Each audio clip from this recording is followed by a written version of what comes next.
Hello అండి, welcome back to honey home kitchen. Video చూస్తుంటేనే అర్థమైపోయి ఉంటుంది మీకు రెసిపీ ఏంటిదని. ఈ షార్ట్ వీడియోలో నేను రసం రెగ్యులర్గా ఎలా చేస్తానో చూపిస్తాను. నేను చిన్నప్పటి నుంచి మా ఇంట్లో చూసి నేర్చుకున్న ప్రాసెస్ ఇందులో చూపిస్తాను.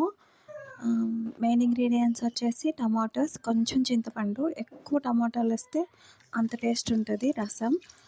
ఇక్కడ నేను టమాటాలు అలా కట్ చేసుకొని కొంచెం చింతపండు వేసి కొంచెం వాటర్ వేసి స్టవ్ మీద పెట్టేశాను.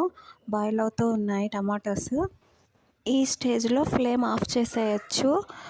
బాగా చల్లారిపోయిన తర్వాత టమాటాలను అలా పిసికేసి కొంచెం వాటర్ వేసి రసం తీసుకోవాలి. అట్లా 2-3 టైమ్స్ తీస్తే మనకి వేస్ట్ వచ్చేస్తుంది, అది పడేసేయడమే.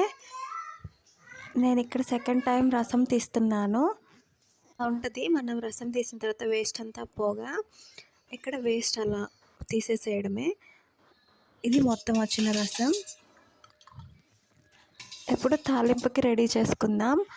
తాలింపుకి కావాల్సినవి తెల్లగడ్డలు, కొత్తిమీర, రసం పొడి, మనం తీసి పెట్టుకున్న రసం, ఎండుమిర్చి.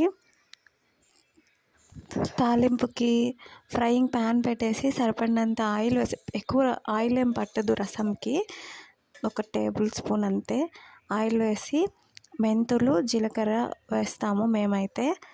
అవి వేసేసి మెంతులు, జీలకర్ర చిటపటలాడిన తర్వాత రిమైనింగ్ తాలింపు ఇంగ్రీడియంట్స్ యాడ్ చేసేయడమే. ఇక్కడ నేను ఒకసారి కలుపుతున్నాను అంతా. తర్వాత తెల్లగడ్డలు, ఎండుమిర్చి వేసి ఫ్రై చేయాలి.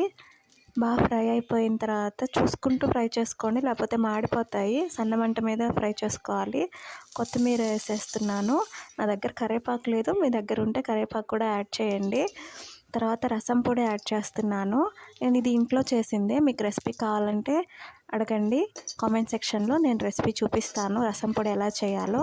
తర్వాత అంతా ఒకసారి కలిపేసి అంతా ఏగిపోయిద్ది. తర్వాత రసం, మనం తీసి పెట్టుకున్న రసం కలిపేయడమే అందులో. ఒకసారి కలిపెట్టండి, అంతా మిక్స్ అవుతుంది పొడి అంతా, తాలింపు అంతా.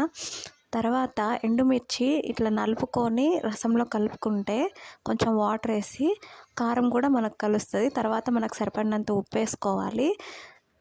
అంతా ఒకసారి కలిపేసి ఈ స్టేజ్లో టేస్ట్ అంతా సరిపోయిందా లేదా చూసుకోండి. నాకైతే అంతా సరిపోయింది, నేనేం యాడ్ చేయట్లేదు. ఇంకా బాగా మరగాలన్నమాట. అట్లా మరిగితే రసం అయిపోయినట్టే. టేస్ట్ కూడా బాగుంటుంది అలా మరిగితే. సరిపోయినాయో లేదో చూసుకొని అన్నీ అడ్జస్ట్ చేసుకోండి. పుల్లగా ఉంటే వాటర్ యాడ్ చేయడం, ఉప్పు తక్కువగా ఉంటే ఉప్పు యాడ్ చేయడం, అలా అంతే.